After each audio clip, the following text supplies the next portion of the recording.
अस्सलामु अलैकुम वरहमतुल्लाह। बाज़ लोग क्या करते हैं, इन आयात में लाम को अलग से पढ़ लेंगे और रॉ को अलग से पढ़ेंगे। किस तरह से कि बल रफ़अहुल्लाहु इलैहि, हालांकि ये दुरुस्त नहीं है, बल्कि इसकी दुरुस्त अदायगी क्या है कि लाम की आवाज़ को आपने बिल्कुल ख़त्म कर देना है।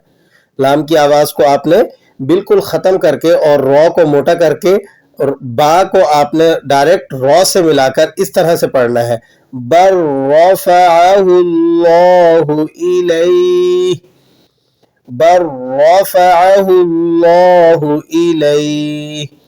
दूसरी आयत मुबारका भी सेम इसी तरह है। यहाँ पर क्या करते हैं कि ता के साउंड को अलग से पढ़ेंगे और दाल को अलग से पढ़ेंगे।